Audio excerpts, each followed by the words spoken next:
Hey, everybody, if you're just joining us, thanks for being here early. We're going to start in about 3 minutes. So thanks for being here early. We're going to start in 3 minutes.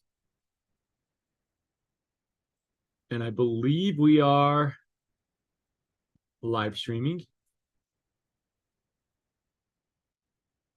We will see.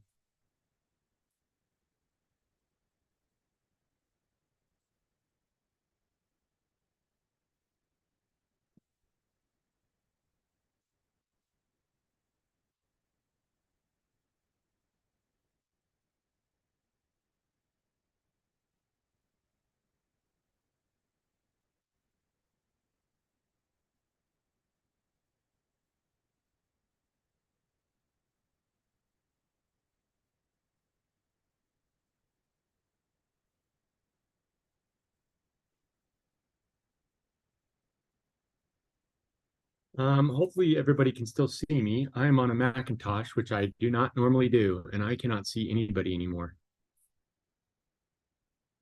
Okay, we're good. All right, everybody. Thanks for being here early. We're going to get started in about 90 seconds. It would be great if everybody could just tell me where you're tuning in from. It's kind of fun to know where you are in the world. When we started doing these calls, they were quite small and they are growing. And it's fun to know where you are in the world today. Missouri, Central Texas, Delaware, South Carolina, Kansas, California. Let's see. Florida, St. George, Utah, California, Canada, Alabama, Vacaville, CA, North Dakota, Idaho, Colorado, Phoenix City, Alabama. Oh, this is great. This is wonderful. New Hampshire, Sandria, Alabama, Brazil. How about that? Pennsylvania, Brazil. Oh, that's just awesome. So we're actually starting to get people from all over the world on these calls. And for anybody that needs Spanish translation, we do have Spanish translation for tonight's call. We're going to begin tonight's call in about 30 seconds. If you need the Spanish translation and you're here on the live Zoom, which there are already over 131, now 132 people on the Zoom, we're glad that you're here. If you need Spanish translation, Nella, if you wouldn't mind putting maybe a note in the chat to let Spanish speakers know that they can listen in Spanish. We will get started.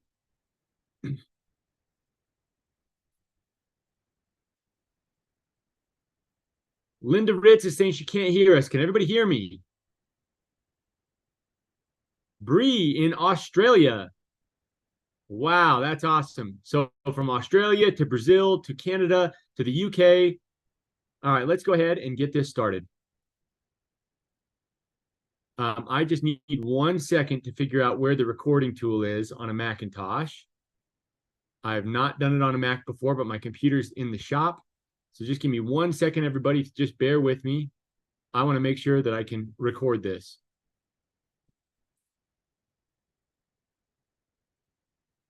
Got it. Welcome, everybody, to tonight's call. This is a science call that's all about metabolic health. We do these every week. We started with a very small group of people who were passionate about metabolic health and insulin resistance. And now we have this call will be viewed by hundreds and even thousands of people all over the world who are using the protocol that we're going to talk about to dramatically improve their quality of life and their metabolic health. Today, we're going to be specifically talking a lot about shedding excess body fat. Lots of people are interested in weight loss and they want to know how this protocol works for weight loss and what we can do to maximize the amount of body fat lost on the protocol. So we're going to talk about that today. Just because I'm a little insecure about tonight's call, because this is the first time I've done it on this computer. My computer's in the shop. So I'm on a loaner here and I'm a little worried about how it might go. I've made some other people co-hosts so that if I happen to drop off the call, they can hopefully carry us forward. So, but we're glad that you're on the call tonight. It's going to be an awesome call. And if somebody you love or care about is struggling with their metabolic health, we want you on this call every week. We're going to show you some pretty amazing things. And this is a protocol that is really changing the world. That might sound like an exaggeration. I'm not exaggerating. and I will prove it to you here later in the call. So great to have all of you here. We're going to go ahead and get started. To begin, let me just introduce myself briefly. My name's Trent. I don't know most of you, maybe almost all of you. I don't know you personally, but many of you have been following me or others of us that talk about metabolic health and have decided to look into this protocol, or maybe you're just starting the protocol. So this is something I'm very passionate about. This is something that has changed my life. And I started making educational content about insulin resistance and about metabolic health and teaching people kind of what you're going to learn tonight. And I've had hundreds of thousands of followers now from all over the world that have followed me to learn about this. And many of them have started this protocol and have had life-changing experience. And so we hope to deliver that to you or your loved ones if that's what you're here for. Now, to begin this call, we have a special guest. This is a person who I've never met in my life. And so this is a stranger to me, but somebody that has had an absolutely amazing experience on the protocol.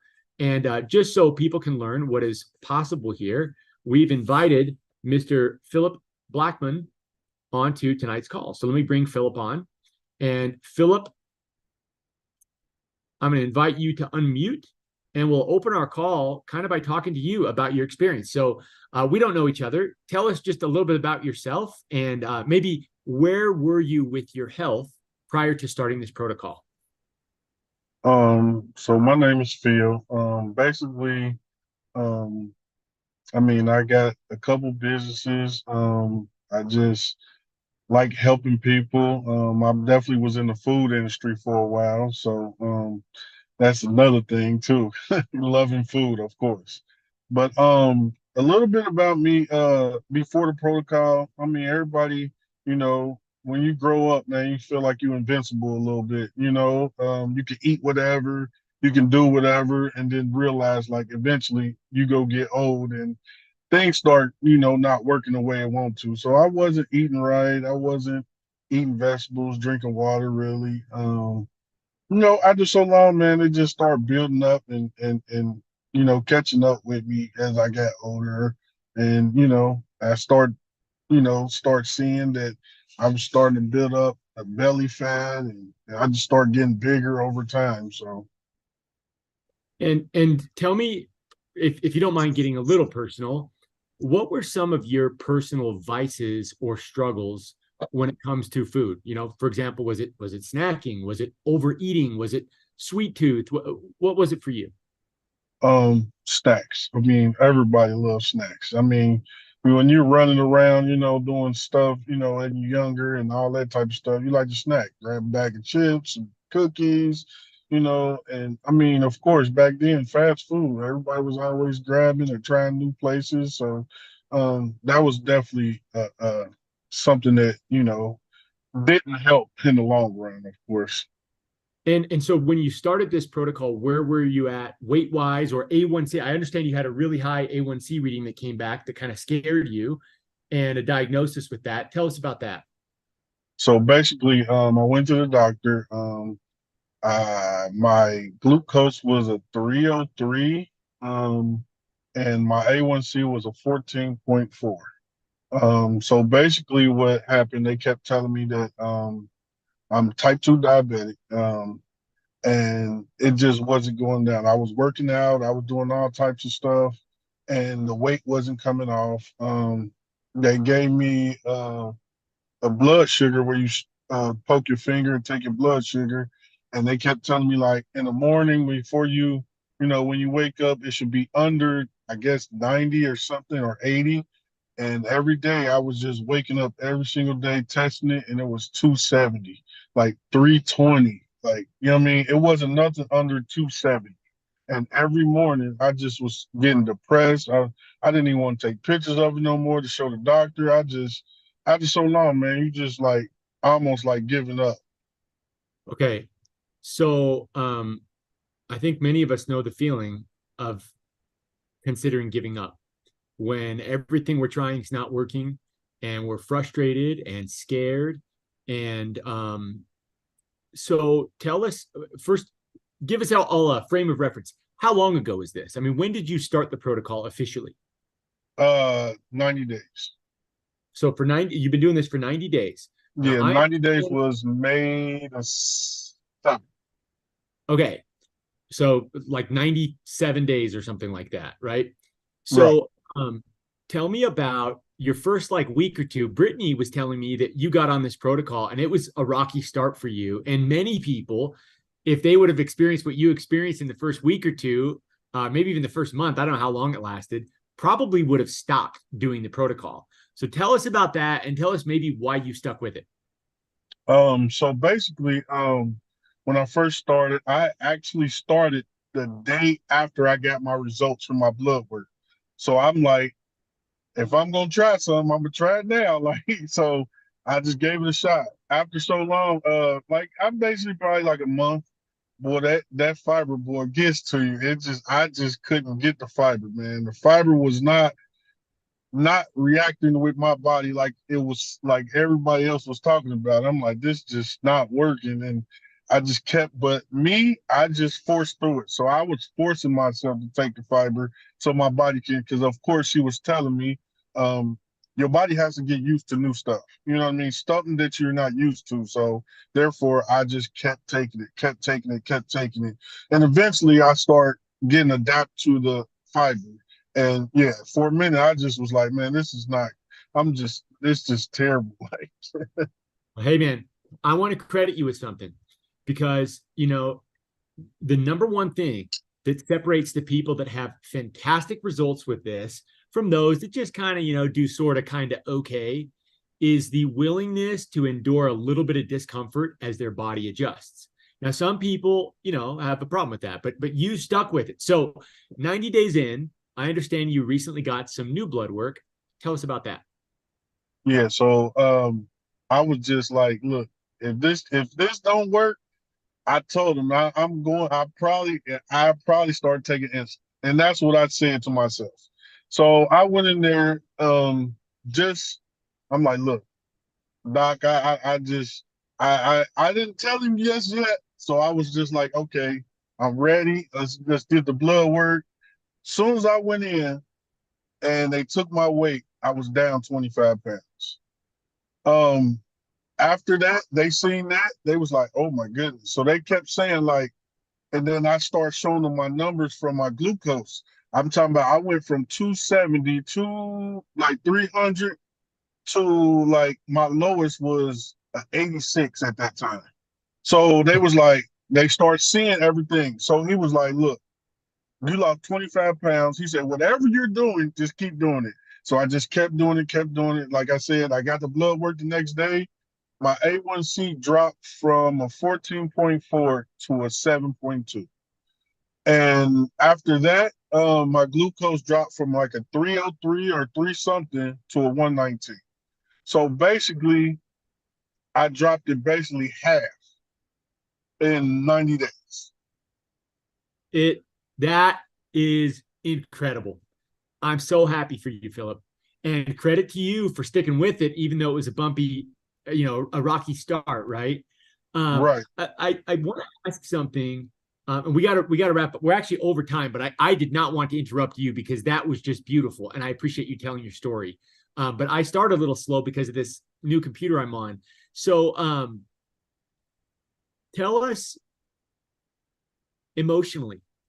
I mean, where you are at 90 days ago, waking up looking at 300s on your blood sugar and a 14.7 or whatever it was, A1C, and the prospect of going on insulin and medications and kind of just waving the white flag to type 2 diabetes, the emotional state then versus your emotional state now, what has changed? Um, Basically, if this can work for me, and I was never a healthy person, if this can work for me, I know I can get other people to take this and get this and just get through to people and let them know that you can. You if I can do it, I know you can do it because I didn't eat and I didn't eat good at all. I know I can. I know I work through it. I stick with it. And if they stick with it and keep it going, I promise you, you get the results, man. Hey, I didn't think it was going to be that dramatic or that big of a change, but hey, just keep doing it, man. Hey, I love it. I'm telling everybody, as much as people I know, I'm gonna try to help them so they can get where I'm at. Philip, thank you so much for being our guest today. You need to go look in the comments, man. There's 270 people just on the live Zoom, and you're getting a lot of love in there right now. You've inspired a lot of people, and there's definitely dozens, maybe 200 people, right, that are watching this that don't know if this protocol is really going to do what they're hoping it will. And hearing your story is definitely going to inspire some people. And I'm not exaggerating. I believe you saved a life today, and maybe more than one. So thank you. Thank you for being our guest. We hope to hear more from you maybe in another 90 days. I can't wait to hear what your blood work is. But congrats, man, and thanks for coming on the call. Just fantastic job. No problem. Awesome. Oh, that was awesome. So, so if you're watching this and you're wondering, wait a second, you're telling me that somebody with a very serious and dangerous stage of type 2 diabetes. So when somebody's A1C is above 10, that is serious. When somebody's A1C is above, 6, they're a pre-diabetic. If it's above 10, the doctors start to get very, very concerned. And when your A1C is almost 15, that is like red alert. In 90 days, to cut that in half and get it in the low sevens, in 90 days, to see your morning blood sugars go from the 300s down to 100, that is incredible. And most people in the medical community might argue that that's actually impossible to accomplish in 90 days without dramatic medical intervention, right? Now, if you feel like that maybe is just a super duper amazing testimonial that is few and far between, I cannot wait for you to hear the rest of this call, because if you're looking for proof, we're going to give you so much proof that you will want the people that you love, and even you personally, if you struggle with metabolic health, you'll want to give this a go. You'll want to it is the simplest thing ever. We are not counting calories. We are not on some crazy elimination diet. We are not on some extreme exercise protocol. This is a little bit of fasting and a little bit of fiber. And when you combine those two things together, the results are incredible. Now, on today's call, we're going to tell you exactly how to utilize the protocol and how to maximize your results, specifically when it comes to fat loss. Fat loss is our hot topic on today's call, okay? We're going to talk about insulin resistance a lot. And I have one of the top metabolic experts in the world on the subject of insulin resistance as my guest today. So I want to get her on the line as soon as possible. But for anybody that's here for the first time, just so you know, we will also have a live Q&A at the end of the call. So if you're struggling, if you're having problems, maybe you're not sure if this is the right protocol for you, feel free to raise your hand, ask questions. We want you to have a great experience, and we need to get moving. So let me go ahead and bring our guest on. Today, we have the wonderful Lindsay Venn, who is back on our call. Lindsay is one of the top experts in the world when it comes to metabolic health, one of the top in the world. Lindsay spends her day every day helping people fix their metabolic health. I'm talking about helping people reverse their type 2 diabetes, their pre-diabetes, their insulin resistance. For women, their PCOS. For men, their erectile dysfunction, and do it naturally. So, Lindsay, I'm going to turn the time over to you. Lindsay's going to be presenting on insulin resistance. You're going to learn a lot. She's also specifically going to be talking about fat loss. Awesome. Thank you, Trent. So I'm going to share my screen so everybody can have access to these videos. I was laughing because as we were talking, Trent, and I was trying to pick a topic for tonight, I tend to do this thing where I get way too scientific and way too deep dive-ish. And I forget that there's so many people out there who just want to learn the basics and talk about things like fat loss, how simple. So let's talk about that. I assume everybody can see my screen. Trent, interrupt me if something isn't going right. But we'll go from here. So you can find me at two places, Venn Integrative Medicine or Insulin IQ. The websites are listed there, and I'll have them up again at the end in case you didn't get a chance to write them down. So first, insulin resistance. I'm going to briefly talk about this because I want to dive into the fat loss part. But How do you know you have it? Who should be worried if they have it? What are signs and symptoms that might prompt you to investigate this further? Insulin is a growth hormone. It makes things grow, including fat. And that's how we're going to start talking about fat today too. But here's an instance where it makes you grow excess skin, known as skin tags, or excess skin pigmentation, known as acanthosis nigricans, excess belly fat. Other symptoms that aren't related to the growth part are fatigue, which is very, very common with insulin resistance because we can't get energy into the cell, which means we don't get energy into us, or uncontrollable hunger, hunger that's present that doesn't make sense. Those are all signs and symptoms of insulin resistance. If you have these, you definitely want to check it out. So what is insulin resistance? Well, every cell in the body requires insulin in order to get it in. And so I compare this very much to a lock and key. You know, if you look at the cell, for example, the key is your insulin, but the lock is the insulin receptor. If the insulin receptor is broken or is resistant to the key or the insulin itself, then this doesn't work like it's supposed to. If this doesn't work like it's supposed to, we cannot get glucose in. The way it works when I look at my patients is a normal patient, glucose will go up when they eat something, insulin will go up and everything will come down nice and normal. Those are my non-insulin resistant patients. The ones who do have insulin resistance have the same glucose pattern, but they tend to have this over exaggeration of insulin secretion, which then leads to a actually hypoglycemic or the feeling of a hypoglycemic event, because that over exaggerated insulin response will lead to a crash. And that's what makes us be hangry and makes us want to eat shortly after a meal, makes us feel like we have to snack, things like Philip was saying. So that's where this plays a role. When it comes to fat, we do talk about the fact that insulin, when it reaches those super, super high levels, it's going to put fat into anywhere it can put fat into, particularly adipose tissue, but as well as liver and muscle. And it can do this in one of two ways. Hypertrophy, this is 95% of us. We have this thing called hypertrophy where our fat cells just get bigger and bigger and bigger. There is a capacity to this. And this is why people who gain weight by hypertrophy have kind of a cap. They can only gain so much weight. Well, that's because we don't make more fat cells. And once fat cells are so fat, they can't get any fatter. Well, we're done gaining weight.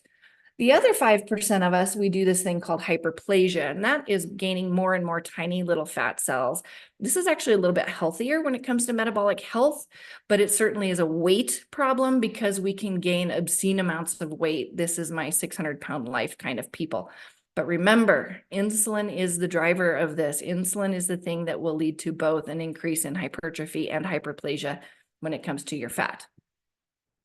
So I really like to look at, okay, and when we're trying to solve the problem of too much fat, we need to understand what causes it. If we don't understand what causes it, we don't know how to fix it. And so we call this the etiology of something. What is the etiology of weight gain and obesity and fat gain and increase in fat mass? Well, we have always been told if you eat too much and you don't move enough, then you're going to have this thing called weight gain. So that's been the dogma of weight for, decades and decades and decades. So what should be the cure? If people can just tough it out and eat a low-calorie diet and they can tough it out and do their exercise, then they should have success, correct? Any of us in the weight loss world, whether it be people like me who help people lose weight, or whether it be people like Philip previously who struggle and struggle and struggle to lose weight and are unable, are very aware of this. This calories in versus calories out strategy is not effective. It might be effective very briefly short term, but it's certainly not effective long term. So what is reality? You know, we tell our patients to eat a low calorie diet, they do it, they tough through it, they exercise, they tough through it. Unfortunately, they don't have success. They're exhausted and they're tired and they think that this is just the way it's going to be for the rest of my life. Well, that's not true. So maybe we have the etiology or the cause of obesity wrong. You know, think about that. So current thoughts, again, we make bad choices. We don't have any willpower. We don't exercise enough. That makes us fat, right? Well, no, that's not true. Let's look at the hormonal model of obesity. When we have high levels of insulin, and remember at the very beginning, we talked about this, we have high levels of insulin, it makes us really, really hungry, and it makes us really, really tired. Well, what do we do when we feel that way? We eat more. And when we eat more, because our insulin is high, we then become obese from it. And so we need to figure out how to reverse this so that we do better. For my medical providers or people in the medical field out there, I always like to point out that we know this. Traditional medicine doctors nowadays hate to acknowledge it, but when we used to diagnose type 1 diabetes in patients like this, it was because they came in just ravenous. They're eating and eating and eating, and they're thin, they're emaciated, they're having all of this weight loss because they don't have any insulin. They're type 1 diabetics who don't have any insulin. Now you look at our type 2 diabetics, and if we measure your insulin, we have really high levels of insulin, and we have lots of obesity, particularly that abdominal fat that we all want to get rid of. So, and here's proof. I mean, you look out your window and we know it. This is the world today, unfortunately, because of insulin resistance. We're just fatter than we've ever been before. So let's talk about what we do about it and where these different fuel sources come in and how we change using what we put in our mouth for fuel into using fat, the body fat that we store. How do we use that for fuel instead? So to make this simple and easy to explain, we have two fuel sources. We've got glycogen, which is our quick storage form of energy. And I like to compare this to a refrigerator. We go to the grocery store, we want to make something tonight for dinner, we're going to put it in the fridge. We are not going to put it in the freezer, right? Because it's harder to use the stuff from our freezer. Fat is our freezer. It is our long-term storage form of energy. It's harder to use, you know, like your freezer, you store it in the basement, you freeze the food, you have to thaw it out in advance. Our fat stores are harder to use as well because it's much easier to use our fridge. So for weight loss, particularly fat loss, we need to empty out our fridge. Well, let's talk about what makes our fridge fill up. First of all, we eat carbohydrates and our insulin levels go up. So we're going to fill up our refrigerator to its maximum capacity, which is our glycogen. Again, this is our quick storage form of energy. If we continue to eat, which insulin will drive us to do, then we're also going to start shuffling that energy into our freezer or into our fat stores. Insulin does not allow for things to go in reverse if it is elevated. The only exception to this would be exercise. You can bypass insulin in order to use glucose if you are exercising. But if you're not exercising at the moment, you're not going to be able to do that maneuver, and you will require insulin to manage those carbohydrates or that energy. So remember, insulin is like a one-way road. You can only go in one direction. If your insulin levels are elevated, you're going to store all of your excess calories as fat. You're going to feel super hungry way more frequently than you should, and you're going to crave carbohydrates and sugar. If you can lower insulin, you're going to be able to burn your own body fat for fuel, which is going to help with fat loss. Like Trent had said, we really want to focus on fat loss today. If you can use your love handles instead of what you're putting in your mouth, you're going to lose weight. You're going to lose fat mass, which is what we want. We're going to feel less hungry. We're going to be able to fast better and longer without any kind of struggle. And we're not going to have those carbohydrate and sugar cravings that we are used to. So think about this. What would you rather do? You want to be a storage, I call it a superhuman fat storer, or do you want to be able to burn those love handles for fuel? Getting insulin down is the key. So the study that just came out, Tufts University did this, 7% of Americans don't have to worry about this yet. And I say yet because they might have to. 93% of us do. And so we have to be really careful when it comes to insulin resistance and increase in fat mass. Why does this matter? Because of all of these chronic non-communicable, meaning you can't catch them, kind of diseases, as you can see in this slide. It's ridiculous. And again, this is why body fat was the topic for today, was this is part of insulin resistance. So let's talk about a couple. Well, I'm not going to talk about as many as I usually do. Let's talk about a couple of them. Type 2 diabetes. Philip did an amazing job. Like Trent said, anything above 6.5 is considered diabetic. At 14, a traditional doctor should have and would have put him on insulin, and the Feel Great system did better than probably the insulin would have done. So if you look at this chart on A1C, I always like to point out that the 6.5 number here means that your average blood sugar is 154. That's diabetes, but you know, in the traditional medicine world, we don't consider this 151 average to be diabetes. It's kind of stupid. So we really want to pay attention. Where I start worrying about A1C is at 5.5. If you can be below that, you're going to be just fine. But ideally, you want to check your insulin levels. Again, insulin is this culprit for fat storage as well as non-communicable chronic disease. So get a fasting insulin measured. No matter what the reference range says, you want it to be less than 6. If you are above 6, you are insulin resistant. You will be this way for decades before it turns into type 2 diabetes. So get a fasting insulin. You can go to places like ownyourlabs.com and get these ordered yourself for a very inexpensive price. High blood pressure, this is another one I like to talk about. So high blood pressure is an insulin problem. When we have too much insulin, we have too much aldosterone, which increases volume. When you increase volume in a closed system, you lead to increased pressure. Insulin also leads to endothelial dysfunction and nitric oxide problems, which you can also see in here, that will lead to inability to dilate and constrict. And when you do that in a closed system, you also increase pressure. Coronary artery disease, we have been told for decades and decades, just like calories in versus calories out, that if you eat saturated fat or cholesterol, that it's like hot grease down a cold pipe. Well, that's not true. What we really have to worry about is the inflammation of insulin resistance. And we measure this very easily by looking at a triglyceride to HDL ratio. So you take your triglyceride and divide by HDL. Here's my numbers. So 84 divided by 83, I'm at 1. Ideally, you want to be less than 1. To not be insulin resistant, you need to be less than 1.5.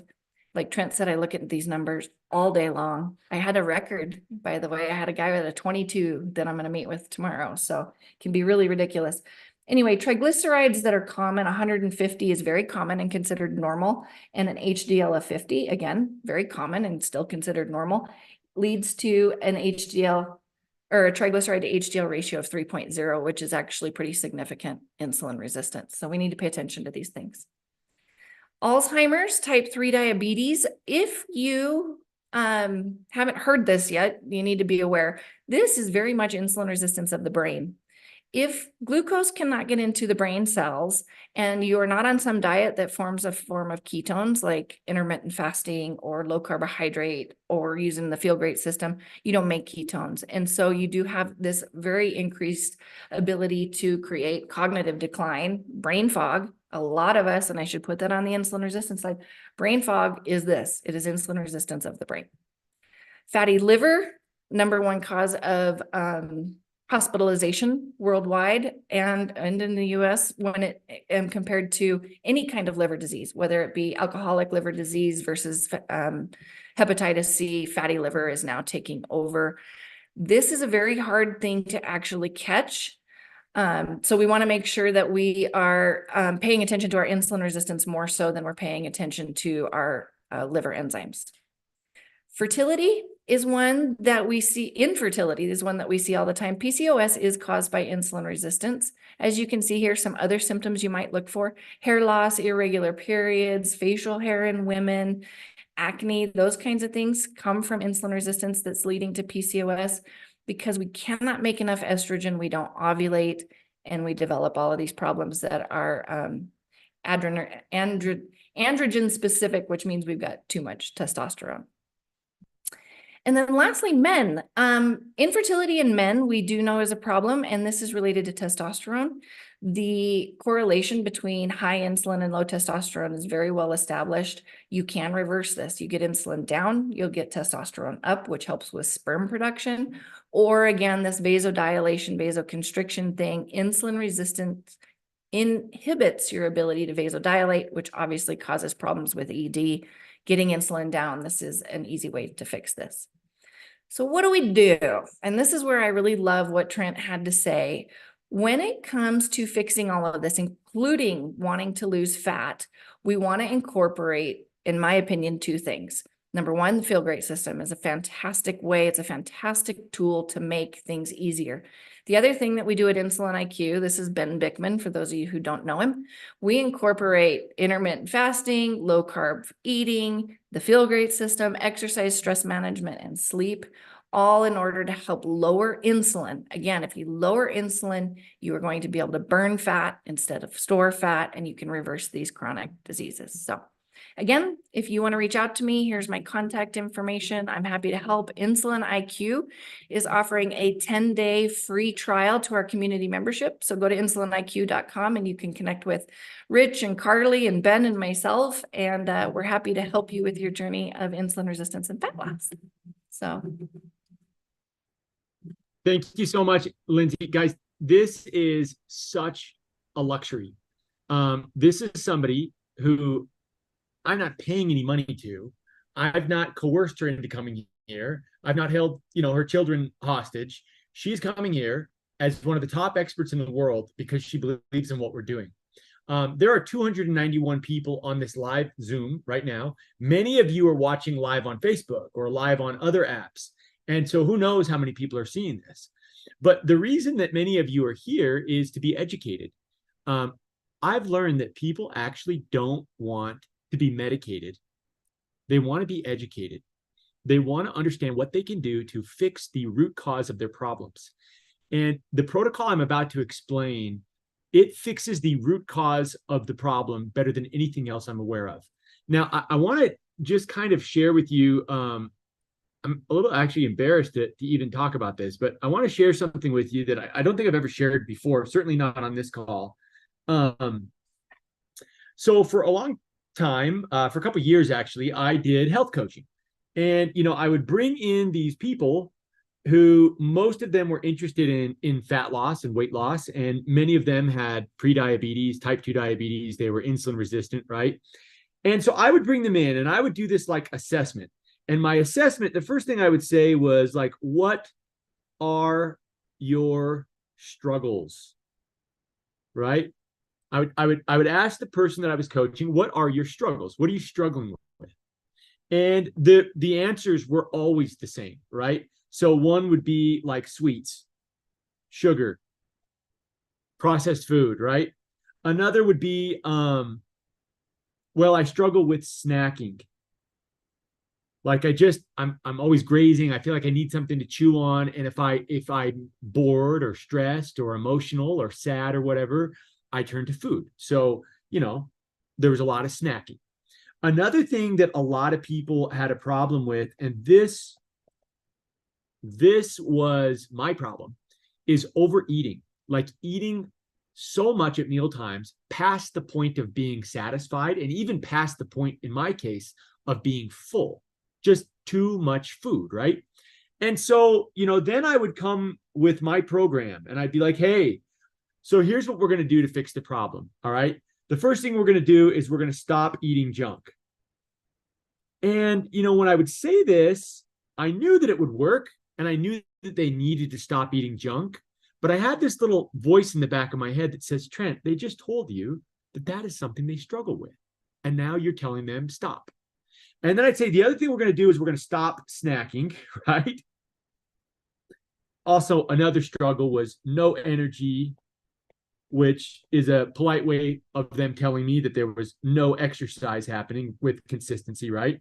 So I'd say, well, we're going to stop eating junk. We're going to stop snacking. We're going to portion control. And we're going to start exercising. And so this was the protocol that I'm prescribing to these poor people who are coming to me for help. And they're like, I could see it in their eyes. They're like, well, didn't you just hear what I said, Trent? These are all the things that I struggle with. And you're telling me that I now need to fix my broken self and put myself together. I've been trying to put my broken self together for decades. I can't do it. I don't have the willpower. I struggle. And so this message, I love that Lindsay talked about it, this message of weight loss is simple. Just get in a calorie deficit. That advice is actually not very helpful advice for the average person. The average person cannot accurately track how many calories they eat. They can't do it with precision. The average person cannot accurately track how many calories they burn in a given day. And we know that willpower, as Lindsay said, is such a limited asset. I mean, willpower is really good until you're underslept or stressed or sad or a million other things, right? And so, as I was doing this health coaching back in the day, I really felt like I was giving people a blueprint for, yes, it would be successful if they stuck to it, but I was giving them a blueprint that we both knew they couldn't stick to long term. So while just getting a calorie deficit isn't actually very helpful advice for most people, what would be extremely helpful advice is if somebody would teach us, this is how to get in a calorie deficit and stay in one and keep your insulin level low without feeling hungry all the time, without having cravings all the time, without, all these things that you struggle with. And that is exactly what this protocol is. Now, I want to explain a little bit about why this protocol works. Then I want to explain carefully how to use it. And then we'll open it up for questions if there are questions. But I don't know if that resonated or landed with you, but that just, what we've got is so much better. And I want to show you how it works. So real fast, real fast. Let's share my screen once more and let's talk about why we get sick. Lindsay mentioned that only 7% of American adults are metabolically healthy right now. Why are 93% of us unhealthy? And how can we fix it as fast as possible and fix it for good once and for all, right? So I'm stalling here because I'm waiting for my screen to start sharing. And I don't believe it can be seen yet. Let's see here. It's coming.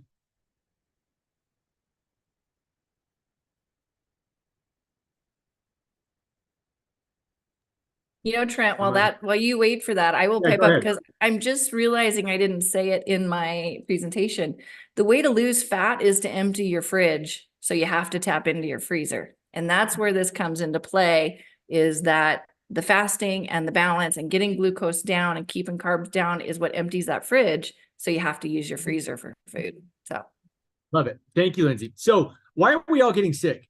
Well, everybody knows about white rice, right? What most people don't know is that actually in nature, wild rice looks like this over here. So around every single grain of rice is something called the bran. That's the fiber part of the rice. But food makers have been stripping food. When we talk about processed foods are foods that have been stripped of all their fiber. So God made wild rice like this over here, but we only eat the white part, right? Wheat in its whole form, but once you strip the fiber, you can make processed products like white bread. So every carbohydrate, every sugar in nature is supposed to always come with fiber. And so, an apple is basically sugar and water. And yes, there are some other really good phytonutrients in apples, lots of good stuff in apples, but it's a lot of sugar and water that's been packaged in fiber. And when you remove the fiber, you juice the apple, you're left with just the sugar water, right?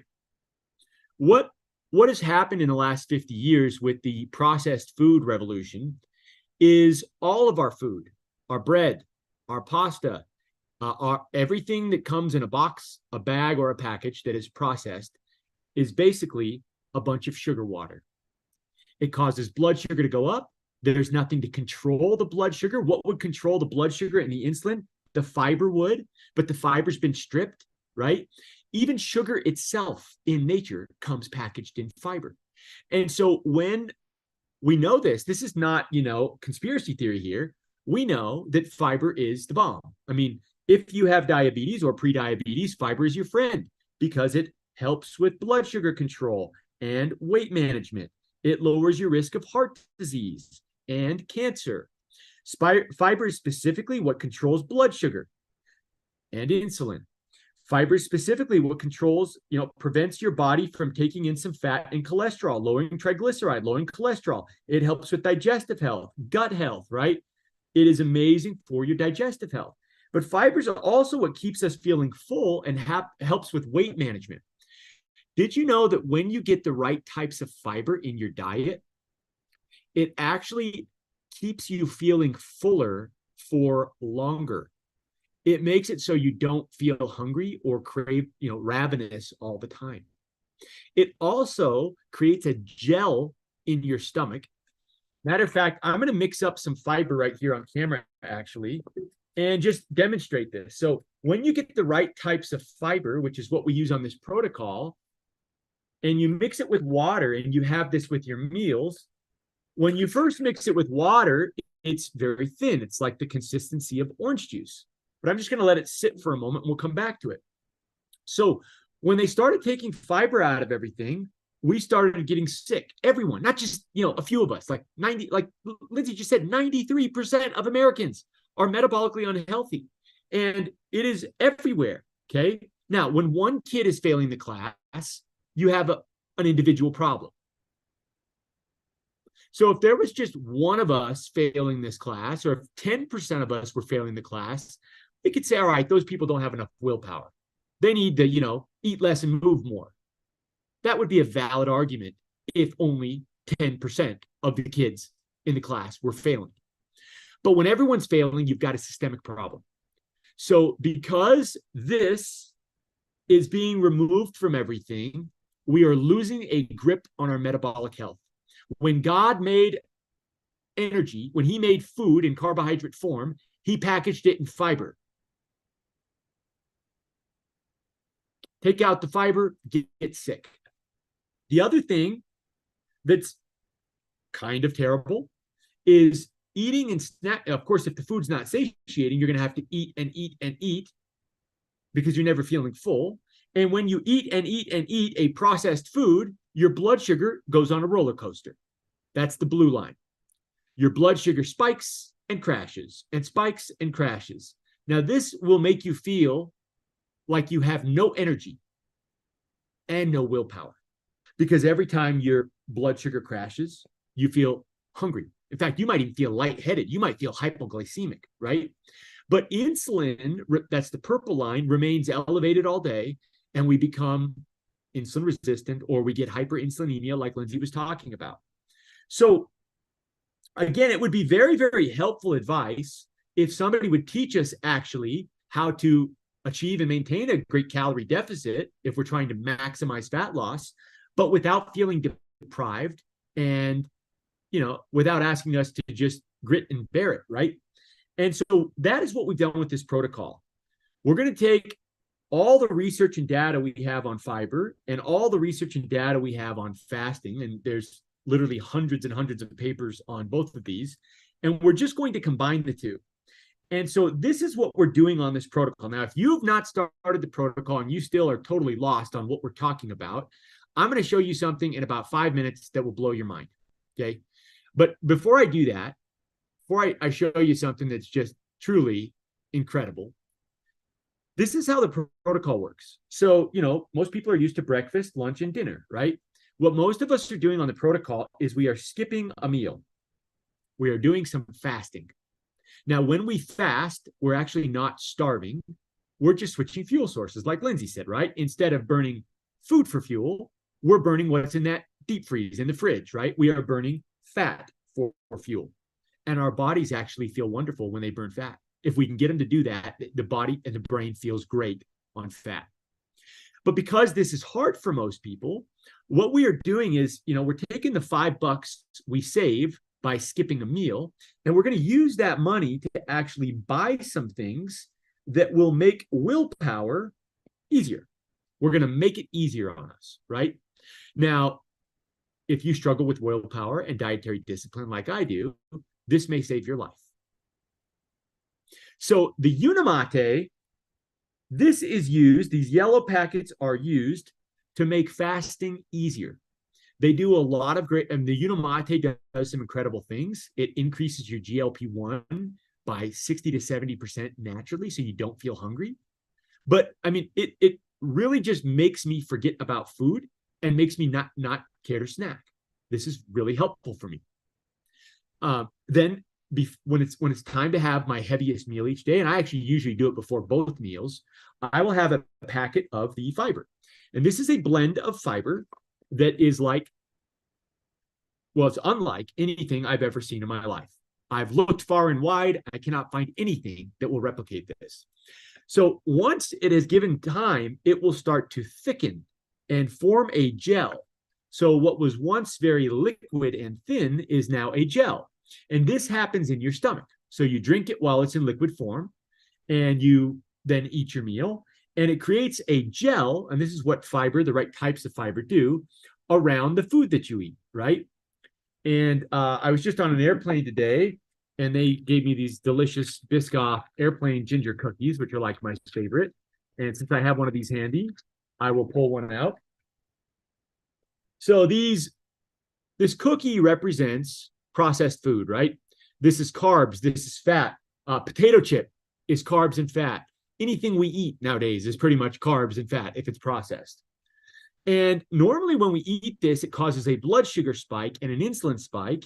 It leads downstream to overeating. It leads to blood sugar problems for people that are insulin resistant or pre-diabetic or type 2 diabetic. But when we have it with fiber, the fiber creates a gel. And the gel surrounds the carbohydrate and the fat. It actually blocks some of the fat absorption. And it surrounds and masks, it disguises and slows the digestion of the carbohydrate so that our blood sugar doesn't spike and our insulin doesn't spike the way it otherwise would. It's great for cholesterol. It's great for triglycerides. This right here has been removed from the modern diet. And when they started taking it out of all the food that we're eating, we all started getting sick. Now, why would they take it out? Are they trying to hurt us? I don't know about that. But one of the things that happens when you leave fiber in food is it spoils faster. The other thing is it's very satiating. You don't need to eat as much. And so maybe those are two things that are very good for their profits and bottom line, why a food maker might take fiber out of food. Nothing sinister per se, but good for profit, right? So I went on this protocol and it completely changed my life. I started making content and videos about this protocol and got hundreds of thousands of people from all over the world, many of who started the protocol and sent me messages saying, Trent, this has completely changed my life. I'm off my medications, yada, yada, yada. But I said I was going to show you guys something really cool. And so if you're here for the first time, I want to really just open your eyes to what's going on here. So most of you on this call are strangers to me who I've never met in my life. You've started the protocol. Maybe you're a week on the protocol. Maybe you're a month on the protocol. Some of you I recognize, and maybe you're a year on the protocol, right? So I want to ask for a favor. I don't want to give proof because it looks like I'm doing a commercial on this stuff, right? If you would help me, if you have been on this protocol for a week or a month or a year, if you have noticed a measurable positive difference in yourself or in a loved one, if you would just take 5 seconds and write a sentence or two in the chat, that would help me very much. Now, I don't want you to exaggerate. Just the truth is enough, okay? There are people on this call who have not started the protocol, and, some of them may be kind of skeptical at this point, right? So if you would do me that favor. Now, I want to be clear, this is not my company. This is not my product. I'm not the manufacturer, right? I believe in it wholeheartedly. I've been using it for about 2 years religiously. It's the first time in my life I was able to achieve and maintain a healthy weight long-term without yo-yo dieting. It works fantastically. The manufacturer does a 90-day, no questions asked, money-back guarantee. You can look at your blood work and you can prove it. Measure your blood work.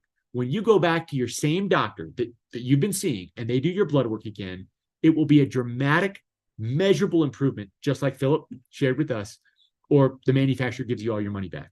And Lindsay, Lindsay, if you don't mind, let's say somebody doesn't have a doctor. Maybe they're scared to go to the doctor. Maybe they know they're in a bad place and they need lab work or they need help or they need a doctor. How would somebody contact you? If you don't mind putting in the chat, how would they contact you to get labs or get second opinion on their labs from somebody like you, if you don't mind? Okay, thanks, Lindsay. I think you're writing in the chat. If you're talking, we can't hear you. Okay, I'm going to read a few of these, and then we got to open up the Q&A.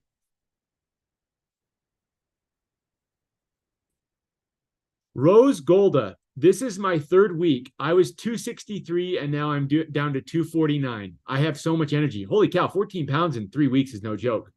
Deborah Saunders says, my headaches are gone, and I've lost 65 pounds. Shirtless Eddie says, Trent, I started this system 1 year ago. I got down 115 pounds. I've reversed my type 2 diabetes. My pain from inflammation and my confidence and stamina is excellent. Monica Rose, down 30 pounds. My skin is improved. My sleep is better and feeling amazing. Stephanie Green, I've been on it for over a year, reversed my type 2 diabetes, and I've gotten off my statin for the non-alcoholic fatty liver disease. I've lost inches.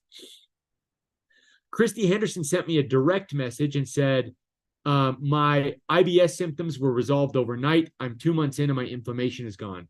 Misty Dyer says my arthritis pain is way better. Robin Sickler says 24 pounds gone, energy up, no skin tags. Stacy Sims, Stacy, I love this. Stacy Sims says I'm less than a week on the protocol and my sugar cravings are almost non-existent. You see, that's what's helpful. How can we help somebody stop overeating, stop snacking, stop sweet tooth cravings, stop feeling lethargic, right? How can we do all those things in a helpful way so that we're not asking them to do the impossible? And that's why I love this protocol. It just makes it so much easier. Tiabe says, lost 62 pounds, reversed prediabetes, dropped my triglycerides to HDL ratio from an 8.2 to a 1.7. Olivia, I've been on this Feel Great system for a year and a half. I used to snack all the time, not anymore. Lisa Schoenfeld says, lost 20 pounds. I'm off my blood pressure medications. No more neuropathy in toes or an achy body just in 90 days. There are 59, check that, 61 additional messages. Zoom user, my daughter has lost 85 pounds. Elite Field Services, no more neuropathy. I sleep better. My inflammation's gone and I've lost over 50 pounds. Guys, I could read these. We don't have time, but I could read 61 additional messages. There's the proof. When we started doing these calls, we said we were going to change the world. And soon, with everybody's help, if you just tell people about what we're doing here and screenshot some of what you're seeing in the chat right now and say, you've got to come onto these calls, you could save a life. You could change a life. And that's what we're here for. So without further ado, let's bring back Lindsay Venn, the expert. We're so lucky to have her. And let's open up a live Q&A. Now, we only have a few minutes. We want to make sure we ask questions and then we'll move on. Everybody gets one question. And if you don't mind raising your hand, there's a little Zoom feature where you can raise your hand. We'll bring you on the line. If you don't know how to raise your hand and you've got a question, you can send it to me privately or to Lindsay or put it in the chat. Say, there was a question. Oh, go ahead.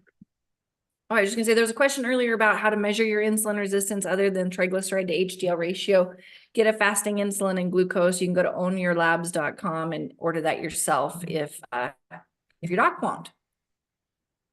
Jeff Knoll says, I was doing well on this system.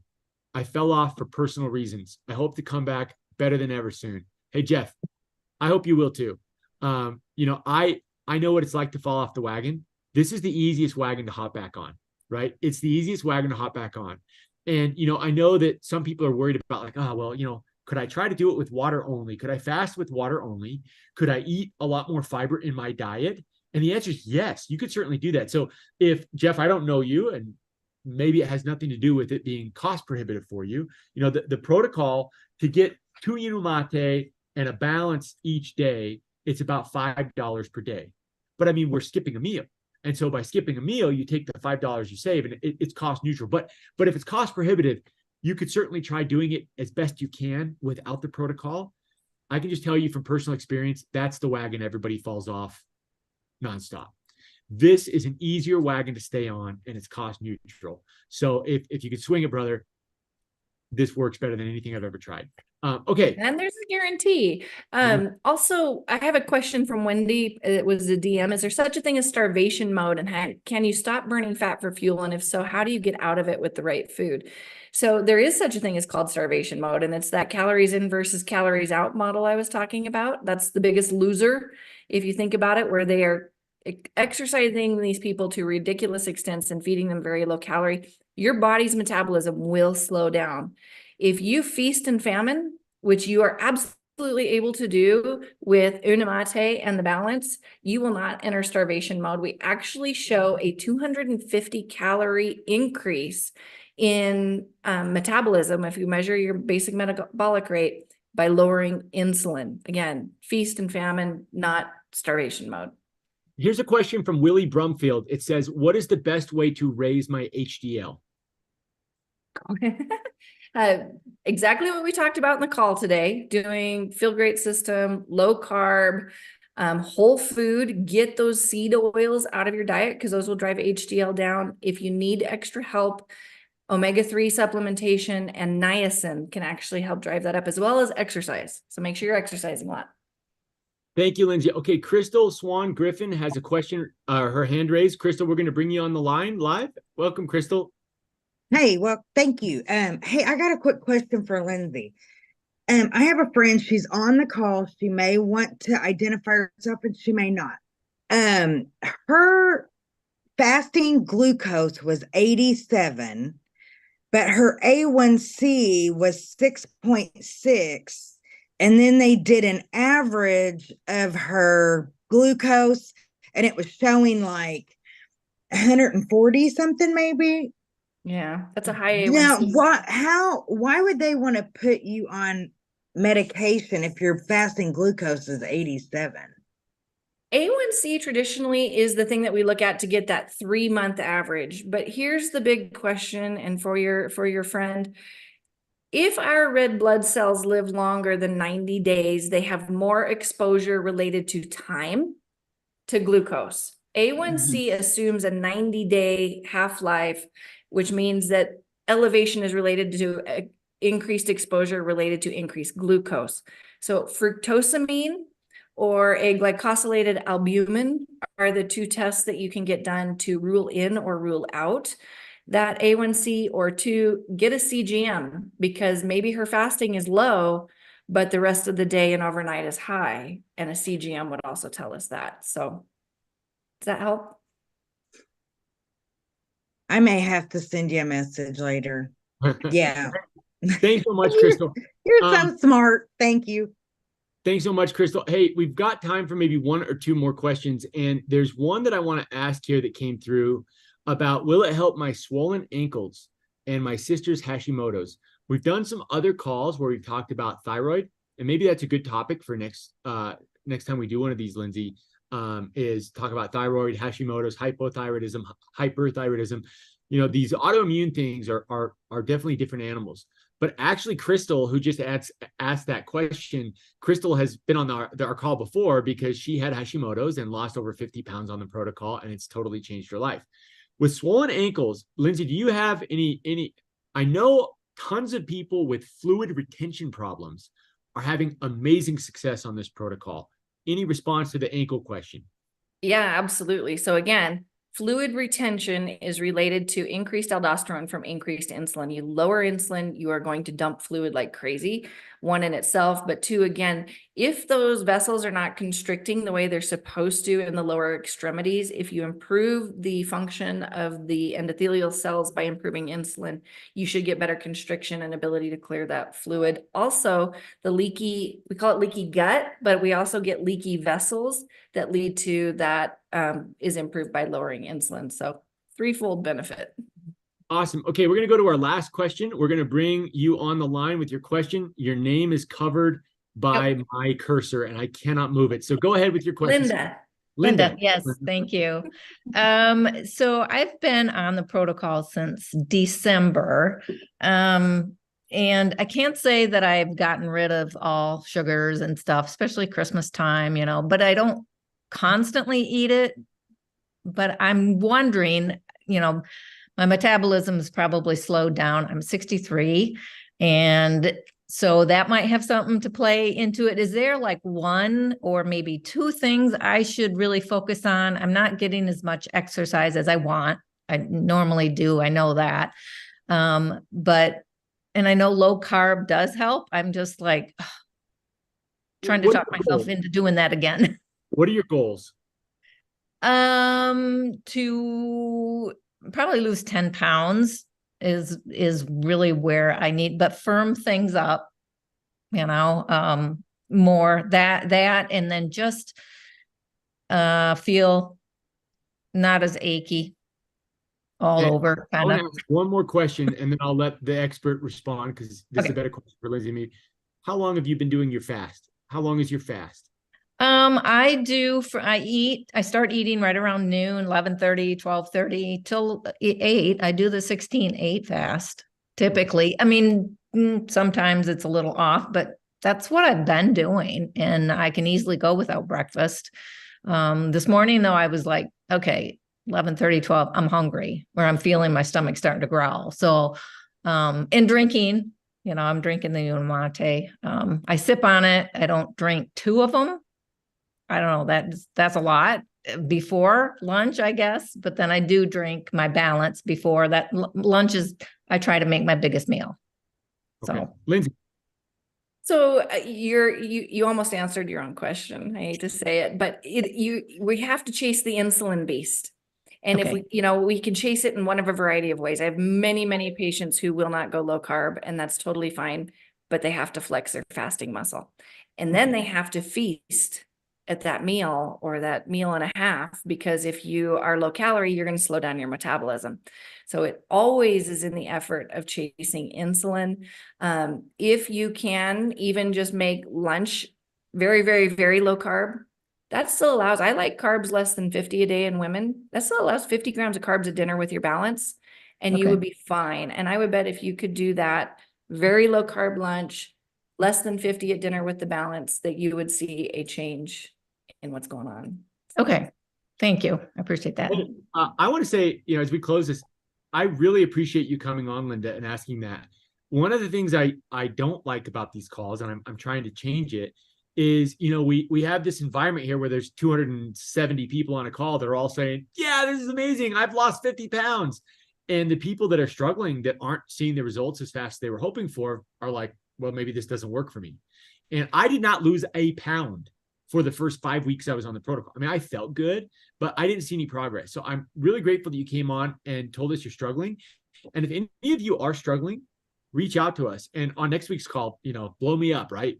Seriously, tell us what your problems are. The Q&A is actually meant to handle questions like the one you just asked, Linda. So excellent question. Thanks for sharing that. Mhm. Guys, we really appreciate you giving us an hour of your lives. And you are helping save lives by being here and inviting others.